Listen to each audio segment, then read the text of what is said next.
O sonho de um homem ridículo. Dostoiévski, 1877. Primeiro, sou um homem ridículo. Agora já quase me tem por louco. O que significaria ter ganho em consideração se não continuasse sendo um homem ridículo? Mas eu já não me aborreço por causa disso.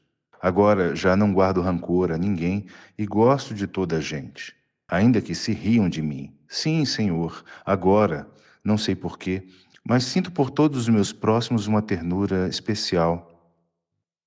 Teria muito gosto em acompanhá-los no vosso riso. Não precisamente nesse riso à minha custa, mas sim pelo carinho que me inspiram, se não me fizesse tanta pena vê-los. É pena que não saibam a verdade. Oh, meu Deus, quanto custa isso de ser um só a saber a verdade?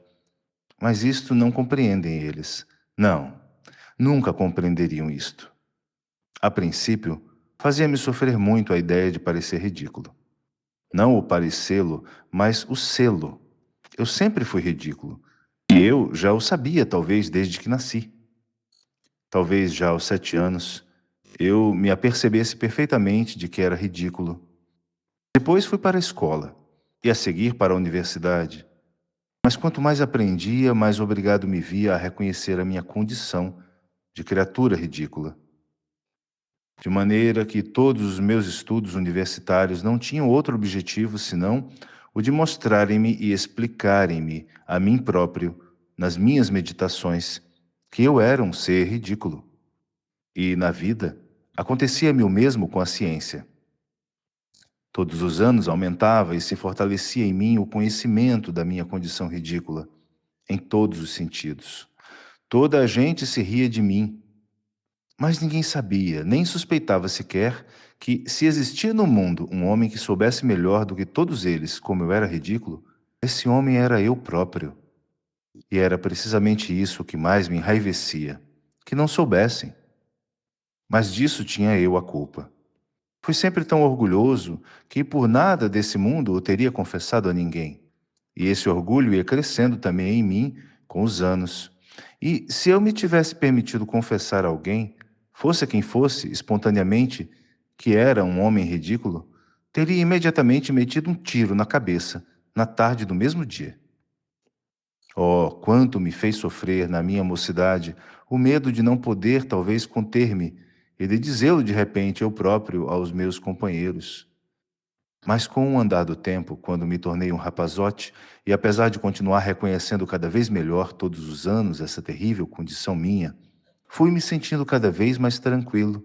Não sei por quê, precisamente por alguma razão que ainda hoje ignoro. Talvez por, nessa altura, se ter introduzido na minha alma o receio perante determinado conhecimento que humanamente era mais elevado que o meu, e que foi a convicção adquirida de que tudo neste mundo é, afinal, uno. Havia já muito tempo que o pressentira, mas a convicção plena só assentou no meu espírito no último ano, e de uma maneira súbita. Senti de um momento para outro que para mim tudo era indiferente, que tanto me fazia que o mundo existisse como não. Pouco a pouco, ia vendo e sentindo que não havia nada fora de mim. Parecia-me que, de fato, a princípio tinham existido muitas coisas, mas adivinhei igualmente depois que antes também não tinha havido nada, e que, se assim me parecera, foi por alguma razão. E pouco a pouco fui me convencendo que daí para diante também não haveria nada.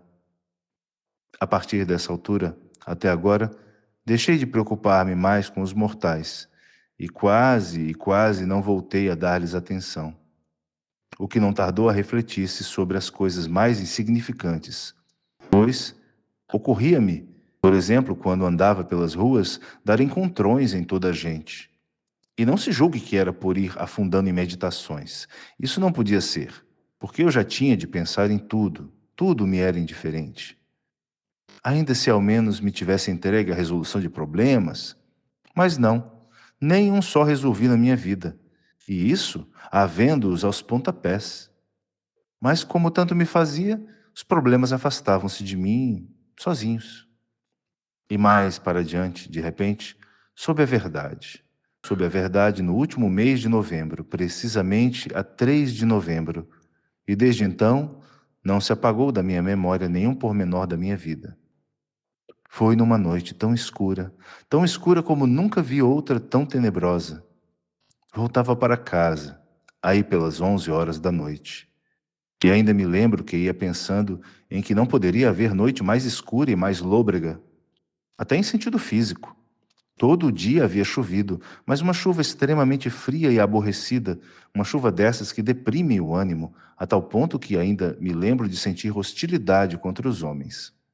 E, de repente, a chuva parou e passou a sentir-se uma umidade terrível, ainda mais úmida e mais fria que a chuva. E de todos os lados levantou-se uma espécie de névoa que surgia de cada pedra da rua e de cada esquina, quando, ao passar, uma pessoa se punha a olhar a rua de longe. Ocorreu-me de repente pensar se os lampiões se teriam se apagado. Seria muito melhor, porque com as luzinhas do gás tudo se tornava mais triste, pois a luz deixava ver tudo. Eu mal comera naquele dia, e desde o escurecer que tinha estado em casa do engenho, não tinha aberto a boca durante todo esse tempo, e calculo que a minha presença os aborrecesse. Falavam não sei de quê, e de repente puseram-se a altercar, enredando-se na discussão. Mas no fundo nada daquilo os interessava, de maneira nenhuma. Isso sabia eu. E se acaloravam era por se acalorarem. Eu, de repente, fui e disse-lhes: deixem-se de discussões, que isso para vocês vem tudo a dar no mesmo. Eles, em vez de o levarem a mal, não fizeram mais nada senão rir-se de mim, porque eu não lhes tinha dito aquilo em ar de censura, mas porque tudo me era indiferente. Eles percebiam claramente que para mim tudo me era indiferente e achavam graça ao caso. Enquanto eu, pelas ruas, ia pensando na extinção dos lampiões, lembrei-me de erguer os olhos ao céu. Estava tremendamente escuro, mas distinguia-se com toda a nitidez umas grossas nuvens claras que por ele vogavam, desgarradas, desfeitas, e entre elas, no espaço vazio, grandes manchas negras. De súbito, descobri numa dessas manchas uma estrelinha. Parei e pus-me a observá-la atento. Fiz isso unicamente porque aquela estrelinha me sugeriu uma ideia. Decidi meter um tiro no corpo nessa mesma noite. Já há 2 meses atrás eu tinha decidido assim solenemente, e apesar de estar tão mal de dinheiro como estava, arranjaram um bonito revólver, o qual tinha carregado naquele mesmo dia. No entanto, tinham já passado 2 meses e o tal revólver continuava na minha gaveta. Tão indiferente me era tudo, que queria esperar por um momento em que assim não fosse, embora eu ignorasse o motivo desse adiamento. E, quando voltava a casa todas as noites, durante esses 2 meses, julgava que ia ser essa a noite em que eu dava o tiro. Estava sempre à espera do momento. E de repente aquela estrelinha sugeriu-me a ideia, e resolvi terminantemente meter a bala no corpo nessa noite. Não sei por que me teria a estrelinha sugerido tal ideia. Mas sucedeu que, enquanto olhava o céu, uma menina me acotovelou. A rua estava já deserta, completamente deserta, e não se via viva alma por aqueles arredores. Apenas ao longe um cocheiro de Drodzky dormia sobre a boleia. Pode ser que a tal menina tivesse apenas 8 anos. Trazia um vestidinho muito fino, como agasalho, trazia apenas um lenço, estava completamente encharcada pela chuva. Mas o que mais me chamou a atenção foram os seus sapatinhos, rotos e molhados, de tal maneira que ainda me parece estar a vê-los. Salta-me à vista de um modo estranho. De repente, a pequena bateu-me no braço e gritou não sei quê. Não chorava, mas proferia algumas palavras que não podia articular bem por causa do frio, como num ladrido, e todo o corpo lhe tiritava. Estava tão assustada, era tal o seu medo, que no seu desespero não fazia mais senão balbuciar e gritar sempre o mesmo. Mã, mã! Voltei-me para olhá-la, mas não disse nada e segui o meu caminho. Ela deitou a correr atrás de mim, puxando-me constantemente pelo braço e gritando nesse tom que, nas crianças assustadas, denota o desespero. Conheço esse tom. Ainda que a pequenina não exprimisse claramente o seu conflito por palavras, compreendi que a mãe estaria a morrer em casa ou que ali devia ter acontecido outra desgraça horrível, e que ela saíra de casa para pedir o auxílio de algum transeunte, a fim de encontrar alguma coisa com que socorrer a mãe. Mas eu não segui na direção que ela me indicava, e até pelo contrário comecei a afugentá-la do meu lado. A princípio, disse-lhe que ia procurar um guarda noturno, mas ela abriu as duas mãos, implorante, e continuou a correr atrás de mim, soluçante, ansiosa. Parecia que tinha medo de perder-me. Eu então me adiantei e de repente bati com o pé no chão e ela deu um grito. Gritava angustiosamente: Meu rico senhor, meu rico senhor! Mas depois parou e de repente deitou a correr pelo meio da rua, onde se via um vulto, deixando-me a mim para importunar outro. Subi ao meu quinto andar. Tenho aí um quarto que aluguei a uma mulher. É um quarto miserável e pequeno. Tem apenas uma claraboia no teto. O meu mobiliário compõe-se de um divã, forrado de oleado de uma mesa, sobre a qual tenho os meus livros, duas cadeiras e uma poltrona. Esta velha, velhíssima, mas muito cômoda. Sento-me nela, acendo a luz e ponho-me a pensar. No quarto contíguo, separado do meu apenas por um magro tabique, há já 3 dias que dura o regabof. Vivia aí um capitão reformado que também tinha hóspedes. 6 homens. Estavam quase sempre jogando um baralho velho e gorduroso. Nas noites anteriores bateram-se, e de 2 deles sabia eu que se tinham mutuamente puxado os cabelos. A dona da casa pensou queixar-se, mas não se atreveu, por ter medo do capitão. Além dos sítios vizinhos, havia também na casa uma senhora muito franzina e magra, uma provinciana com 3 filhos pequenos e que lhe adoeceram já aqui. Tanto ela como as crianças têm um medo ridículo do capitão, e sempre que têm hóspedes passam a noite em claro, tremendo e persignando-se, e o menorzinho até sofre de convulsões de tão medroso.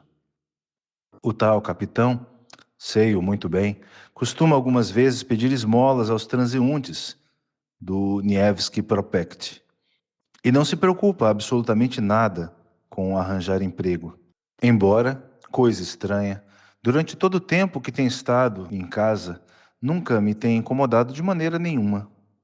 É certo que eu, desde o princípio, evitei o seu convívio e que fiz todo o possível por aborrecê-lo da primeira vez que veio ao meu cubículo visitar-me, mas que gritem lá no seu quarto quanto quiserem.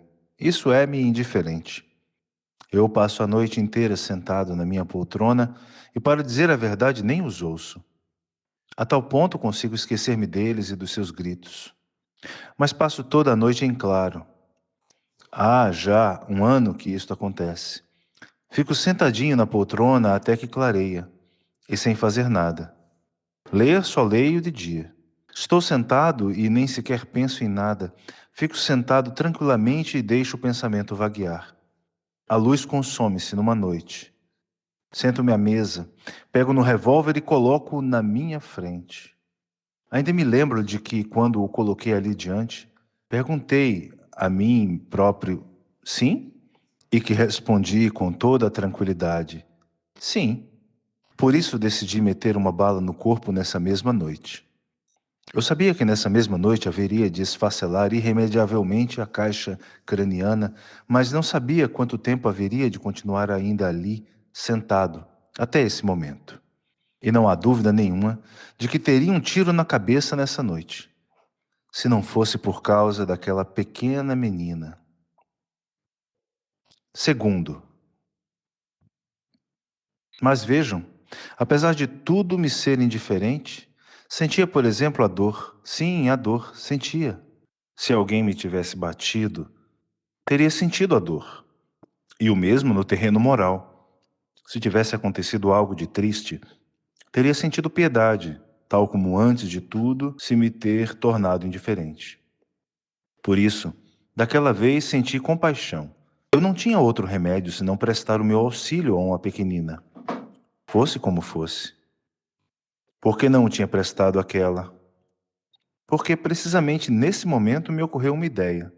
Quando ela me puxou pelo braço e me falou, surgiu-me um problema para o qual não encontrava resposta.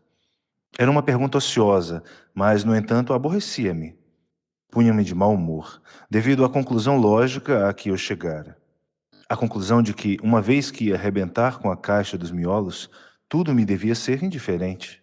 Mas por que sentiria eu, então, de repente, que nem tudo me era indiferente e que tinha pena da pequenina? Ainda me lembro de que me inspirava uma autêntica piedade. Sim, até ao ponto de sentir uma dor muito especial. Inspirava-me piedade, uma dor que era absolutamente inverossímil e intempestiva na situação em que me encontrava. Não consigo descrever bem o meu fugidio sentimento de então, mas esse sentimento ainda perdurava no meu espírito depois de eu ter entrado no meu quarto e depois de estar já sentado à mesa e me encontrava tão agitado como havia muito não estava. Uma apreciação traía a outra.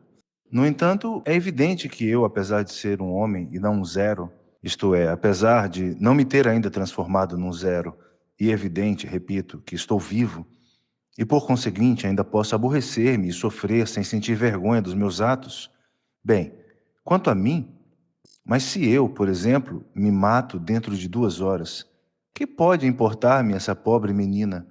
E que pode incomodar-me a vergonha e o mundo inteiro? Transformam-me num zero absoluto. E poderia realmente a consciência de que vou deixar de existir dentro em breve e, por consequência, de que tudo vai também deixar de existir, não ter a menor influência sobre o sentimento de piedade que inspira esse ser, nem sobre o sentimento de vergonha pela brutalidade em que uma pessoa tem incorrido? Foi só por isso que eu bati com o pé no chão e lancei aquele grito tão furioso, porque queria demonstrar que eu não só não sentia piedade alguma, como também era capaz de cometer a grosseria mais desumana, já que dali a 2 horas tudo estaria acabado e que já não existiria absolutamente nada. Acreditar-me-ão se lhes disser que foi só por isso que a afugentei? Estou absolutamente convencido disso. Naquele momento era para mim absolutamente evidente que a vida e o mundo dependiam quase unicamente de mim. Posso dizer mais ainda, que o mundo agora parecia quase criado para mim apenas, pois quando tivesse dado o tiro, o mundo deixaria de existir, pelo menos para mim. Isto para não falar sequer de que talvez realmente não houvesse nada mais para ninguém depois de mim, e que talvez o mundo inteiro, quando o meu conhecimento se extinguisse, se desvanecesse imediatamente como uma visão, como um simples atributo desse conhecimento meu, e deixasse de existir, pois talvez todo esse mundo e todos esses homens sejam unicamente eu mesmo.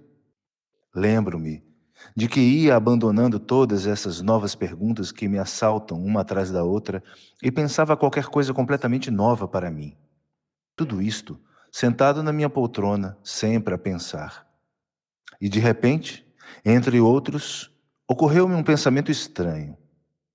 Se eu, por exemplo, tivesse vivido na Lua noutro tempo ou no planeta Marte e cometido aí alguma ação incrivelmente desonesta, a mais desonesta que imaginasse possa, e devido a essa ação, me tivesse visto aí ultrajado e desonrado de uma maneira como só às vezes pode ver-se nos sonhos, sob o influxo de um pesadelo.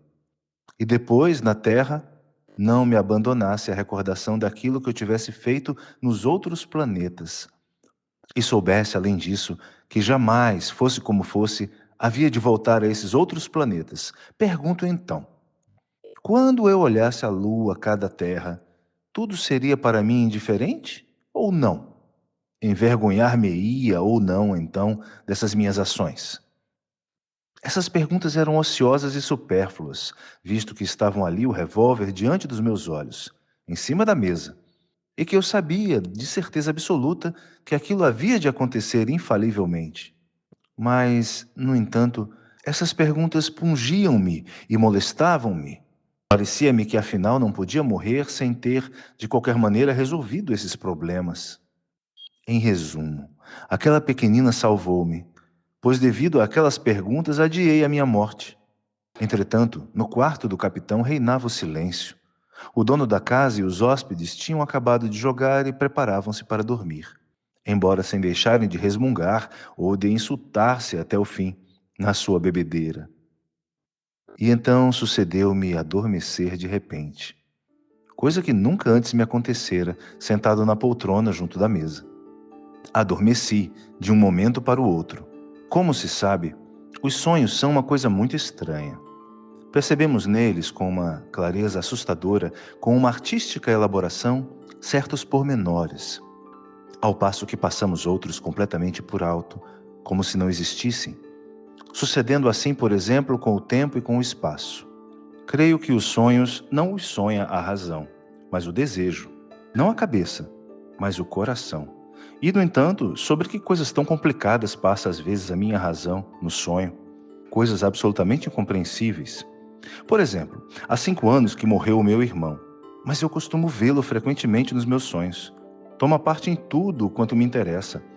Falamos longamente de tudo quanto se possa imaginar, mas ao mesmo tempo tenho sempre a consciência e nunca me esqueço um momento que há já muito tempo que o meu irmão está morto e enterrado. Mas aqui é devido ao fato de eu não estranhar de maneira nenhuma a sua presença. Que não me espante que o morto se sente junto a mim e que me fale. Por que não se revolta a minha razão? Mas já chega. Vou agora falar-lhes do meu sonho. Sim, nesse tempo tive eu aquele sonho. O meu sonho de 3 de novembro. Os senhores dir-me-ão agora que se tratou apenas de um sonho, mas é completamente indiferente que fosse um sonho ou não fosse, uma vez que este sonho me tivesse revelado a verdade. Porque uma vez que se reconheceu a verdade, depois que ela se vê, já sabemos que é a verdade única, que fora dela não pode haver nenhuma outra, quer estejamos adormecidos ou acordados. Pois bem, se é um sonho, por mim admito-o, mas essa vida que os senhores tanto apreciam, estava eu disposto a deixá-la, servindo-me do suicídio. Ao passo que o meu sonho veio revelar-me uma vida nova, grande, maravilhosa. Atenção! Terceiro, dizia eu que me deixara adormecer sem dar por isso. Parecia-me que não fazia outra coisa senão continuar meditando acerca desses problemas. De repente, pego no revólver. Isto é, pareceu-me que pegava nele em sonhos, que o aponto ao coração e não à cabeça, quando afinal eu decidira antes meter um tiro na cabeça, irrevogavelmente na cabeça, e para melhor precisão ainda, na fronte direita. Depois de apoiar o cano contra o peito, esperei um segundo, apenas um segundo, e a luz, a mesa e a parede começaram de repente a cair-me por cima e a dançar. Apertei rapidamente o gatilho. Costumamos sonhar às vezes que nos despenhamos de uma grande altura, ou que nos matam ou nos batem, mas não sentimos nenhuma dor. Nesses casos, a menos que uma pessoa se magoe na cama, nesse caso sim, sentimos uma dorzinha que nos acorda. Pois foi isso mesmo o que me aconteceu no meu sonho de então. Não senti dor, mas pareceu-me que, por causa do tiro, tudo de mim se tinha partido e de repente se desfazia, e tudo à minha volta ficava mergulhado numas trevas pavorosas. Quedei-me, quase cego e mudo, e compreendi que estava estendido sobre qualquer coisa dura, de boca para cima, e não via nada nem podia fazer o menor movimento. E à minha volta passavam pessoas que gritavam. Ouvia a voz de baixo do capitão e a vozinha de soprano da dona da casa. E de repente, outra pausa, e começam a colocar-me no caixão. E sinto como os portadores do meu ataúde cambaleiam ao caminhar. E ponho-me a pensar nisso, e de repente tomo pela primeira vez consciência de que estou morto, de que sou um defunto, que não tenho a mínima dúvida, que não vejo nem posso mover-me. Se bem que, apesar de tudo, sinta e pense, mas não tarda que me resigne. E, como costumamos fazer nos sonhos, aceito a realidade sem ripostar. Mas eis que me arrojam a uma cova profunda e me enterram. Todos se retiram e fico ali sozinho, completamente só. O que pode dizer-se absolutamente sozinho. Dantes, quando me punha a pensar no dia em que me enterrassem, a ideia do sepulcro estava unicamente unida a uma sensação de umidade e frio. E assim era também agora. Eu sentia muito frio, sobretudo nas pontas dos dedos, mas além disso, não sentia mais nada. Jazia no sepulcro e, coisa estranha, não esperava nada, pois aceitava sem contradição a ideia de que um morto nada tem que esperar. Mas aquilo estava muito úmido. Não sei, entretanto, que tempo teria decorrido, se uma hora, se alguns ou muitos dias, quando, de repente, me vem bater no olho esquerdo que tinha fechado uma gotinha de água fria, que se tinha infiltrado pela tampa do caixão.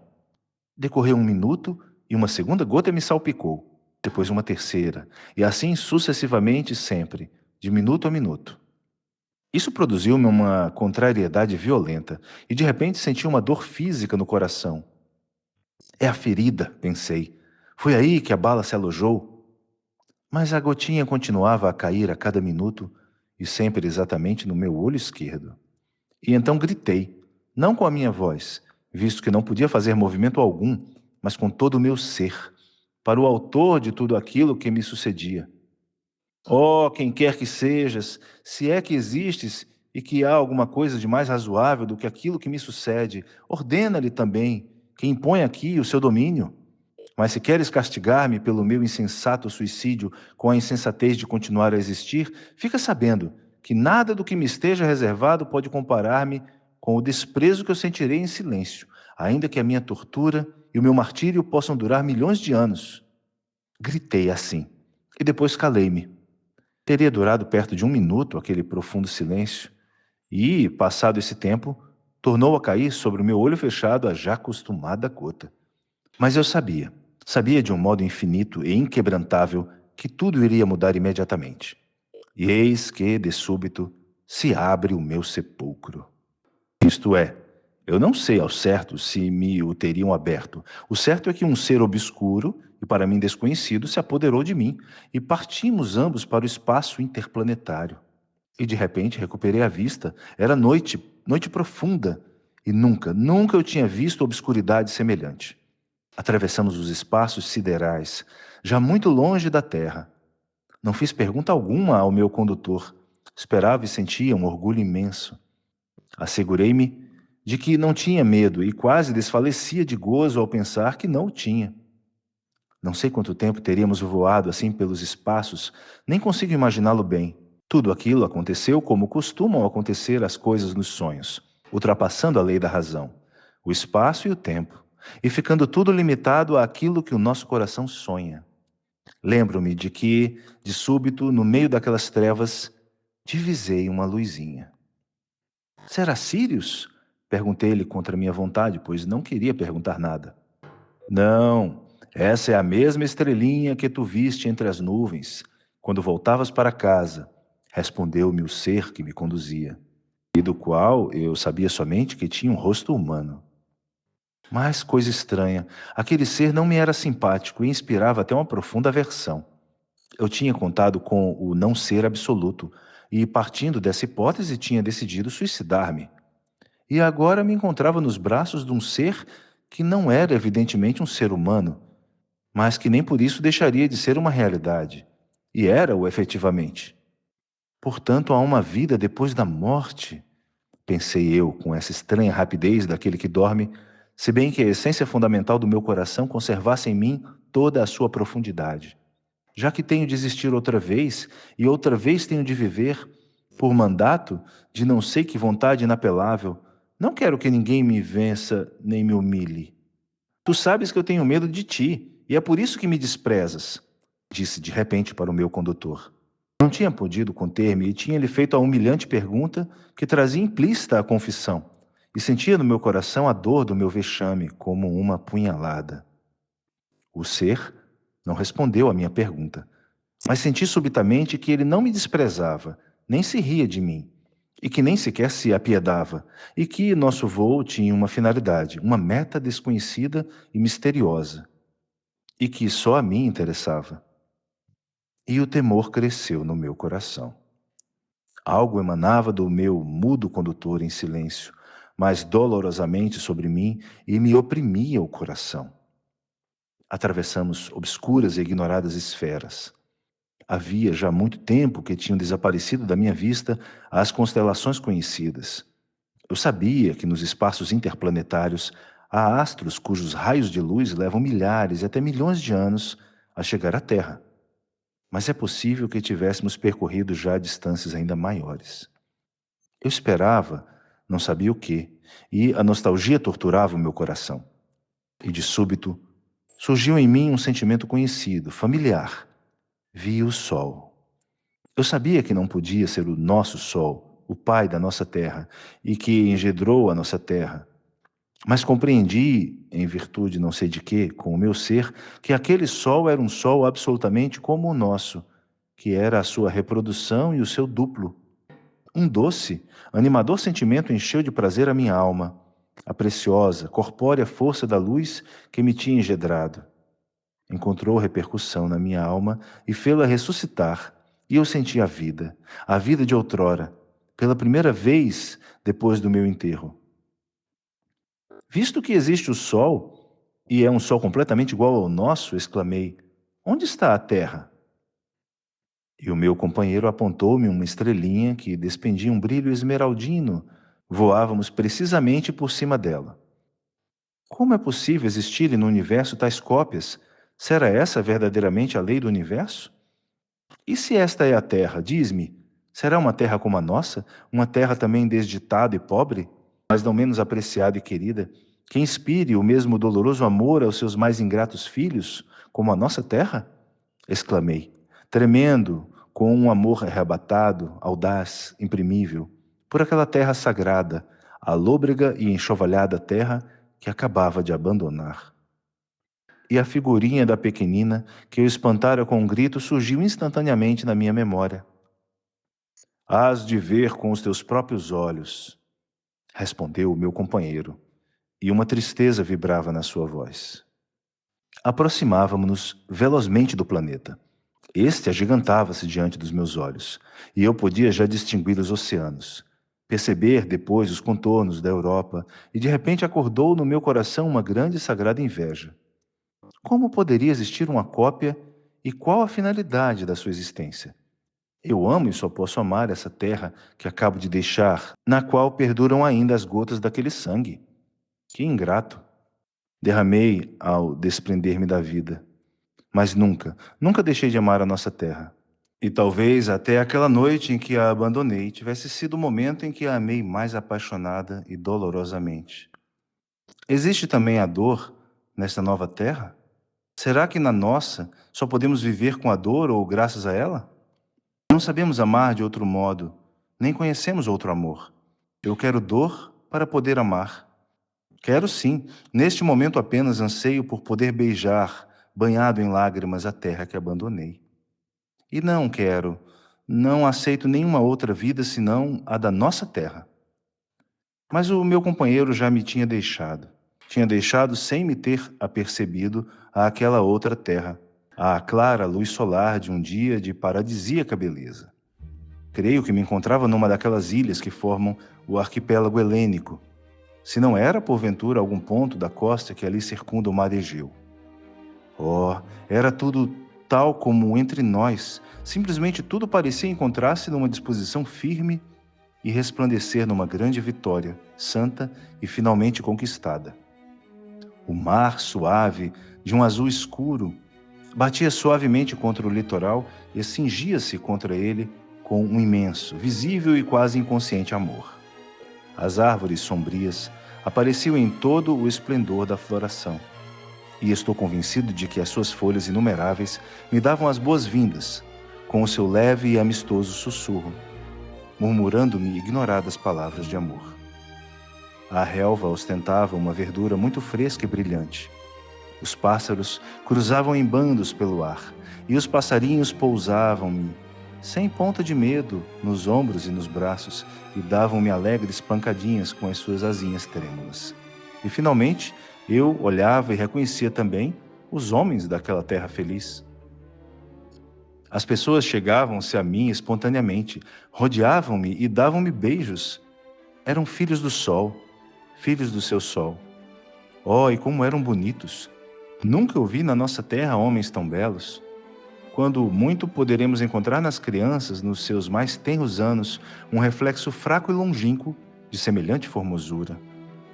Esses homens felizes tinham rostos claros e cheios de luz. No seu rosto transparecia a inteligência e um saber que permitia-se a expressão. Parecia completo até a tranquilidade. E, no entanto, esses rostos respiravam um alvoroço especial. Tanto as palavras como a voz desses homens demonstravam uma alegria pueril. Oh, ao primeiro olhar que pousei naqueles rostos, compreendi logo tudo, tudo. Aquela era a terra não manchada pelo pecado original, na qual viviam homens que não tinham pecado e viviam num paraíso idêntico àquele em que, segundo todas as tradições da humanidade, viveram os nossos primeiros pais antes da queda, sem a mínima diferença, a não ser que a terra toda era, por todo lado, um só paraíso. Aqueles homens aproximavam-se de mim com afetuosidade, sorriam-me e acariciavam-me, conduziam-me ao seu lar e todos se esforçavam, a porfia, por me tranquilizarem. Oh, não me faziam pergunta alguma, pareciam saber de tudo e só ansiavam por afugentar o mais depressa possível do meu rosto todo o vestígio de dor. Quarto, agora vejam. Admitamos que tudo isso foi apenas um sonho, mas a sensação de amor que aqueles homens belos e inocentes me demonstraram perdura em mim através do tempo, e eu sinto como se esse amor, já distante, tomba sobre mim. Vi-os, conheci-os, amei-os e mais tarde sofri por eles. Oh, compreendo e compreendi desde o primeiro instante que eu não poderia entendê-los em muitas coisas. Parecia-me incompreensível, como parece aos progressistas russos contemporâneos e aos maus peterburgueses, o fato de, sabendo eles, tanto como sabiam, não possuírem a nossa ciência. Mas não tardei a comprovar que a sua ciência se nutria de conhecimentos diferentes dos da Terra, e que as suas preocupações eram também de outra índole. Não tinham desejos. Estavam tranquilos e contentes. Não aspiravam tanto como nós a conhecer a vida, pois a sua vida estava completamente preenchida. Mas o seu saber era mais profundo e elevado que a nossa ciência, porque a nossa ciência procura explicar a vida, pretende ser ela mesma a cimentá-la, para mostrar aos homens como devem viver, e isto compreendi-o eu, ao passo que eles já sabem como hão de viver. E isto percebo eu, ainda que não possa compreender a sua ciência. Mostravam-me eles as suas árvores, mas eu não podia sentir do mesmo modo que eles a grandeza do amor com que contemplavam, tal como se as tais árvores fossem homens. E vejam, pode ser que não me engane ao dizer que até falavam com elas. Sim, conheciam a sua língua, e estou convencido de que as árvores os entendiam e olhavam da mesma maneira todo o resto da natureza, e os animais que pacificamente viviam com eles, e, longe de atacá-los, amavam-nos, vencidos pelo seu amor. Apontavam para os outros e diziam-me qualquer coisa que eu não compreendia, mas estou convencido de que não estavam em relações com as estrelas do céu, não por meio do pensamento, mas de outro modo. Oh, aqueles homens não se esforçavam para que eu os compreendesse. Amavam-se sem necessidade disso. Mas, além disso, eu sabia que tampouco eles me compreenderiam jamais, e por isso nunca lhes falei da nossa terra. Limitava-me a beijar diante deles a terra em que viviam e a adorá-la, e eles viam isto e deixavam que eu o fizesse, sem dizerem nada, sem se envergonharem de que eu a amasse ao mesmo tempo que eles. Não sofriam por minha causa, quando, arrasado em pranto, lhes beijava os pés, pois sabia o amor com que me o pagavam. Às vezes perguntava a mim próprio, admirado, como poderiam eles ofender, uma vez que fosse um homem como eu, ou como poderiam suscitar tão pouco em mim um sentimento de inveja ou de ciúme? Às vezes perguntava também a mim próprio como é que eu, como se fosse um embusteiro e enganador, não lhes comunicava alguns dos meus conhecimentos, de que naturalmente não tinham a menor ideia, para fazê-los cair no espanto ou simplesmente por amor deles. Eram bonacheirões e joviais como crianças. Vagueavam por entre os seus bosquezinhos magníficos e floridas pradarias, entoando lindas canções, e sustentavam-se dos frutos das árvores e do leite dos animais que os acompanhavam. Preocupavam-se pouquíssimo com a alimentação e com o vestuário. O amor existia também entre eles e geravam filhos, mas nunca verifiquei que fossem vítimas desses arrebatamentos de cruel lascívia que se apoderam de quase todos os homens desta nossa terra, de todos, sem exceção de nenhum, e que constitui a única origem de quase todos os pecados da nossa humanidade. Alegravam-se com os recém-nascidos, como novos coparticipantes da sua felicidade. Não conheciam nem a luta, nem a inveja, e nem sequer sabiam o que isso fosse. Os filhos dos outros eram também seus filhos, pois formavam todos uma só família. Quase não tinham doenças, contando com a morte, e os seus velhos extinguiam-se suavemente, como se dormissem, rodeados dos seres queridos, deitando bênçãos, sorrindo e acompanhados pelos seus olhares claros e alegres. Nunca vi dor nem lágrimas à cabeceira de um moribundo, mas um amor exaltado até ao êxtase, até um fervor tranquilo e puro. Poder-se-ia quase acreditar que, até depois da morte, continuavam em comunicação com seus mortos, e que ela não interrompia a sua vida terrena. Mal me compreendiam quando eu os interrogava acerca da vida eterna, mas, pelos vistos, estavam tão convencidos da sua existência que nem por um momento se lembravam de pô-la em dúvida. Não tinham templos, mas mantinham-se numa identificação vital com o todo. Não professavam crença alguma, mas possuíam a convicção de que quando as suas alegrias terrenas tivessem alcançado os limites da natureza terrena, viria para todos eles, tanto para os vivos quanto para os mortos, um mais íntimo contato com o todo. Aguardavam alegremente esse momento, mas não ansiavam por que chegasse, nem sofriam por causa disso. Tinham já como o seu gozo antecipado na sua alma e comunicavam-no entre si uns aos outros. À noite, antes de adormecerem, cantavam em coros harmoniosos. Exprimiam nessas canções vespertinas os sentimentos que experimentavam durante o dia, e gabavam e estimavam o dia que tinha passado, despedindo-se dele. Louvavam a natureza, a terra, o mar e os bosques. Louvavam-se e elogiavam-se mutuamente nas suas canções, da mesma maneira que se louvam as crianças. As suas canções eram singelas, mas punham nelas o seu coração, e aos corações eles chegavam. E não só nas suas canções, mas na sua vida toda. Não faziam outra coisa senão amarem-se uns aos outros. Era, na verdade, uma vida de amor recíproco, uma vida grande, universal amor. Mas alguns dos seus cânticos, que tinham uma expressão triunfal e inspirada, não consegui compreendê-los. Por mais que entendesse a sua letra, não podia penetrar todo o seu sentido.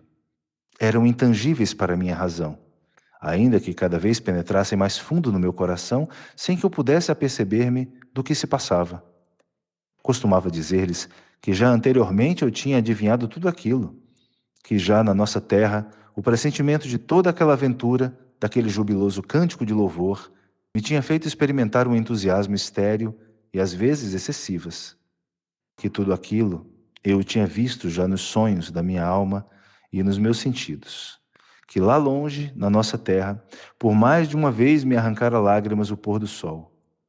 Que sempre tinha havido dor no meu ódio aos homens da nossa terra. Porque não podia eu odiá-los, visto que não os amava. Porque não podia perdoar-lhes, porque me faziam sofrer amá-los. Porque podia amá-los odiando? Eles me escutavam e eu via claramente que não podiam imaginar nada disto. Mas não me arrependia de ter-lhes falado dessas coisas. Sabia que eles compreendiam todo o poder da minha nostalgia por aqueles a quem tinha abandonado.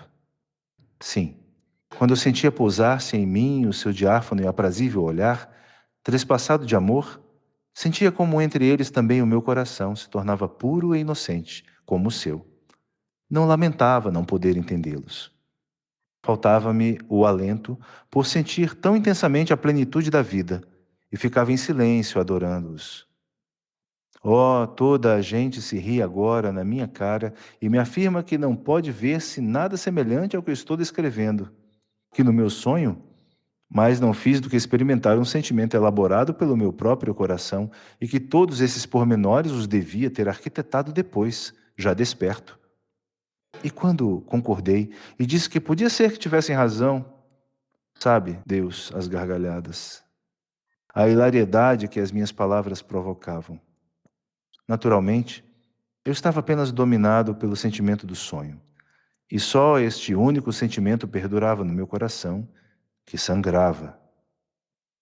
Mas além disso, as visões e as figuras reais do meu sonho, isto é, aquelas que eu vira precisamente durante a hora do meu sonho, conservavam entre si tal harmonia, eram tão perfeitas, tão encantadoras, sedutoras e belas, que, ao acordar, como é natural, não era capaz de tornar a dar-lhes vida na nossa pobre linguagem. Por isso tiveram naturalmente que empalidecer na minha consciência e desvanecer-se. E talvez por isso me sentisse realmente obrigado a imaginar depois inconscientemente os pormenores, aos quais teria encomendado decididamente a missão de reproduzir, dado o meu apaixonado desejo, que era, de certo modo pelo menos, o sentimento principal. Mas, no entanto, por que não acreditar que tudo foi real? Pode ser que fosse 1000 vezes melhor, mais radiante e belo do que eu descrevo. Pode ser que fosse um sonho, mas não é possível que o fosse completamente. Olhe, vou confiar-lhes um segredo. Talvez tudo isso nem sequer de longe fosse um sonho, pois sucedeu nisto algo do gênero, algo tão real até a saturação que uma pessoa nem sequer teria podido sonhá-lo. Pode ser que fosse a minha alma que engendrasse esse sonho, mas como poderia ela ter engendrado sozinha essa terrível verdade que eu senti mais tarde? Como teria podido tu imaginá-la ou sonhá-la o meu coração sozinho?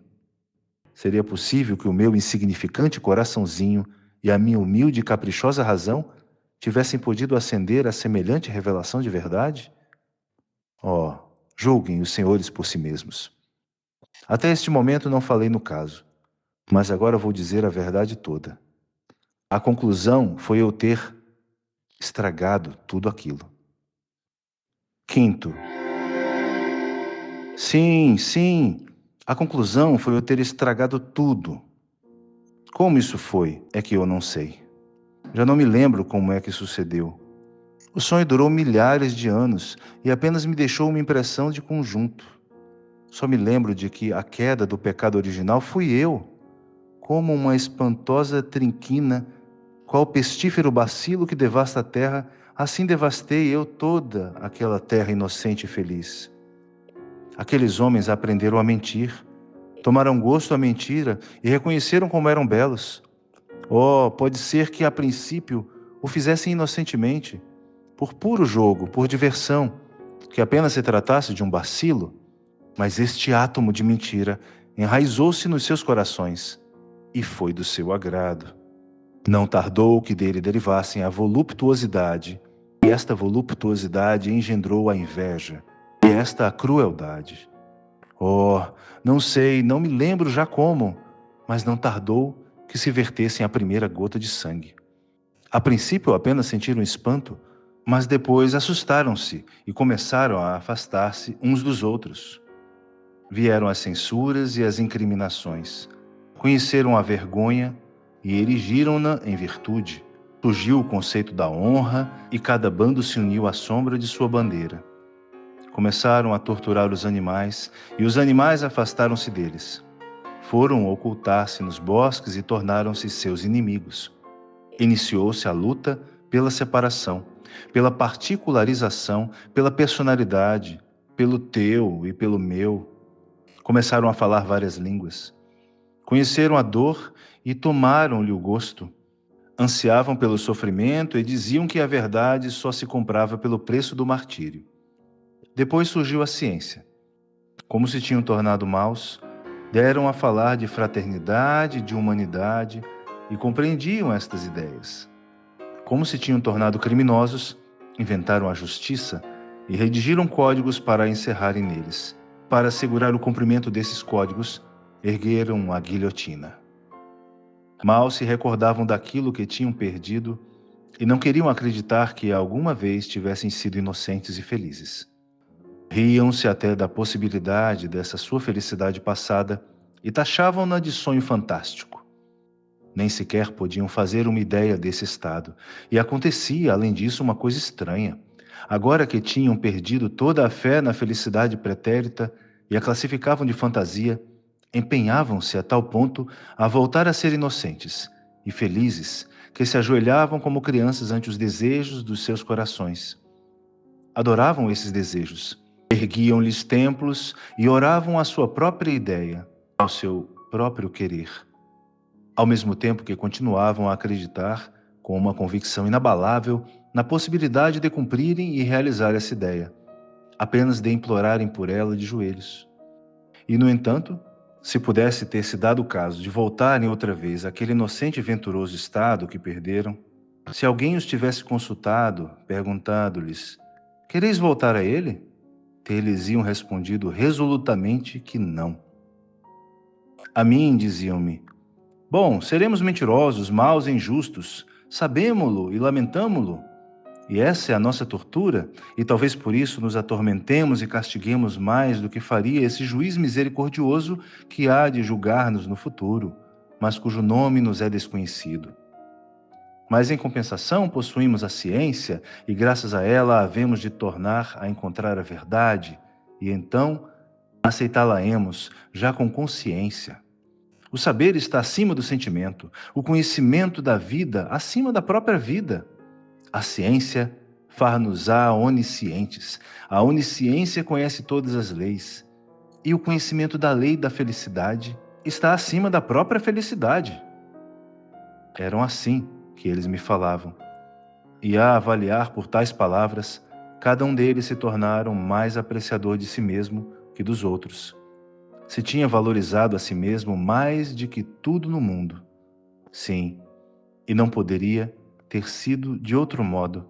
Tornaram-se todos tão ciosos do seu eu que cada um se afanava por rebaixar, oprimir e diminuir o eu do próximo, por todos os meios possíveis, e só nisso se resumia a sua vida.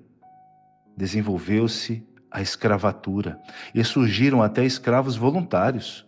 Os fracos submeteram-se com gosto aos mais fortes, mas com a condição de que estes os ajudassem a subjugar os mais fracos do que eles.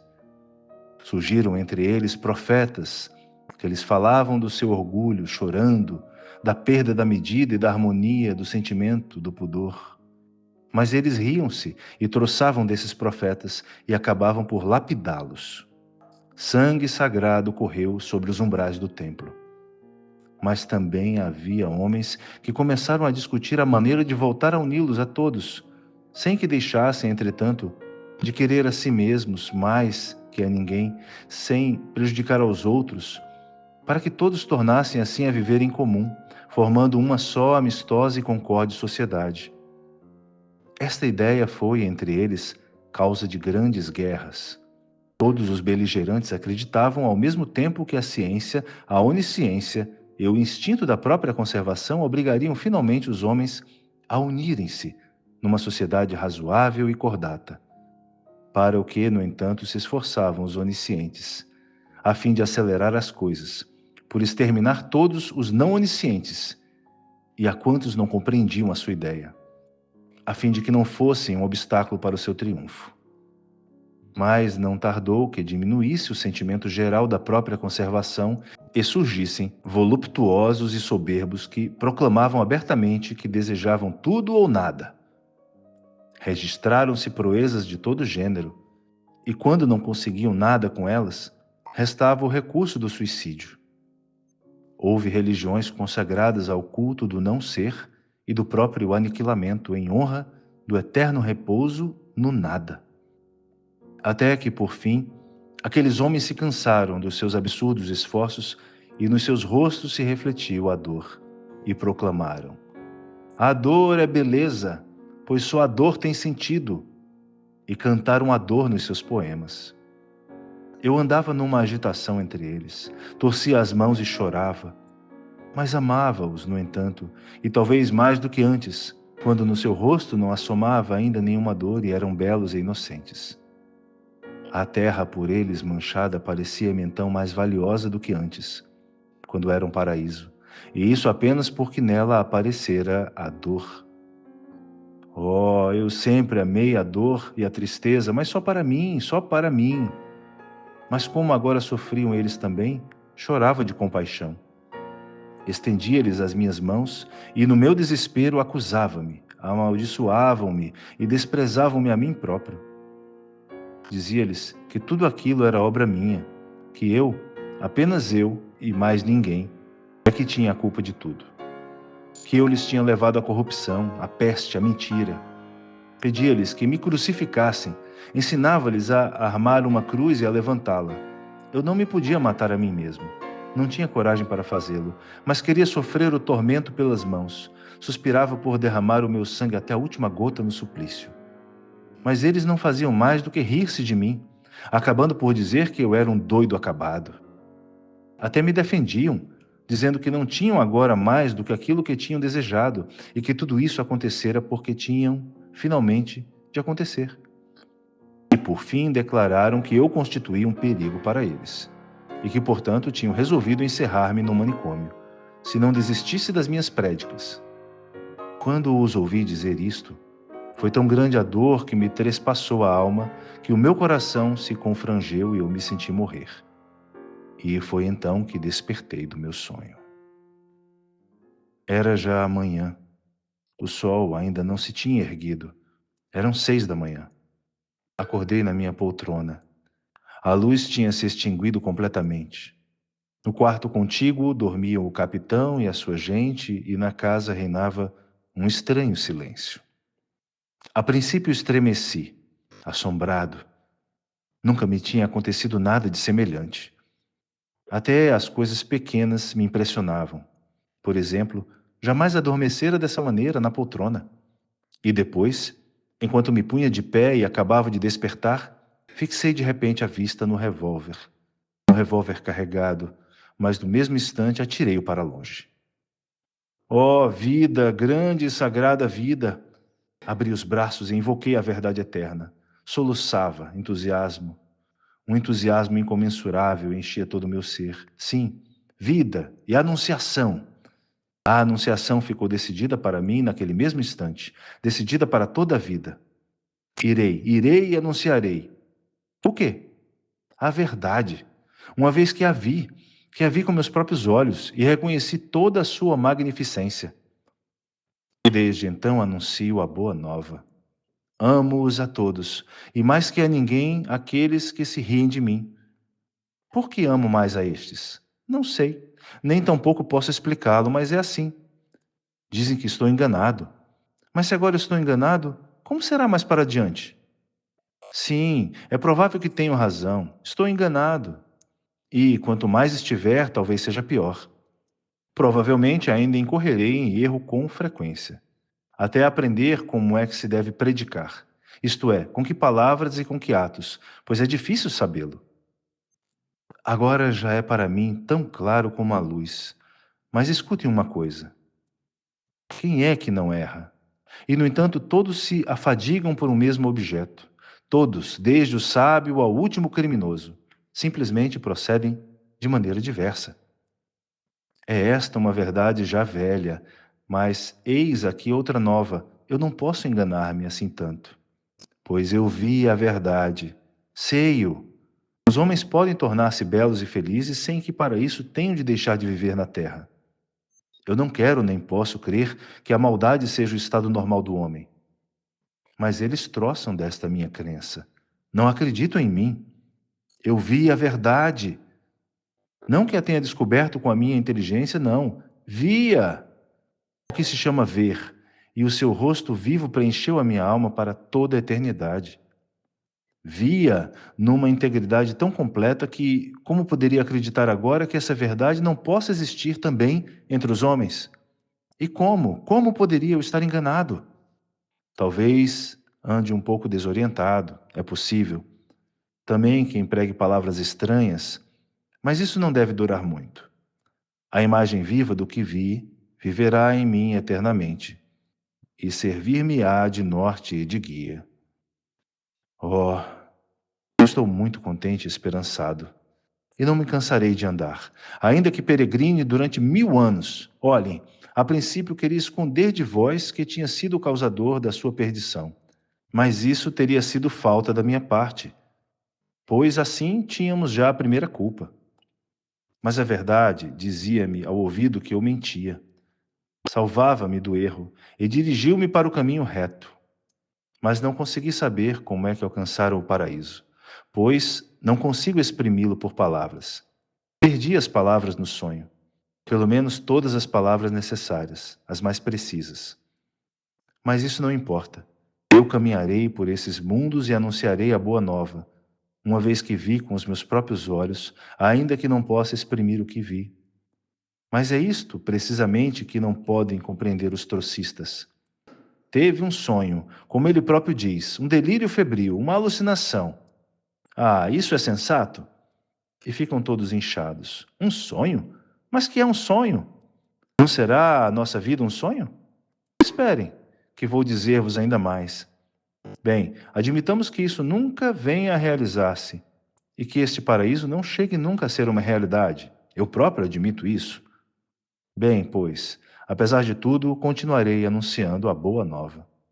E, no entanto, como isso seria simples, num dia, numa só hora, tudo mudaria. Ama a humanidade como a ti mesmo. Isto é tudo. Isto é tudo e nada mais é preciso.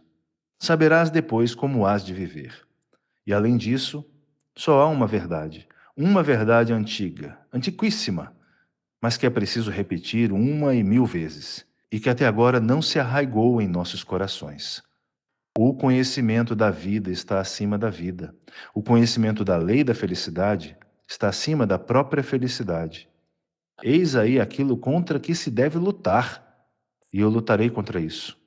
Se todos quisessem, tudo mudaria sobre a terra num momento, mas ando ainda à procura daquela jovenzinha. E continuo. Fim.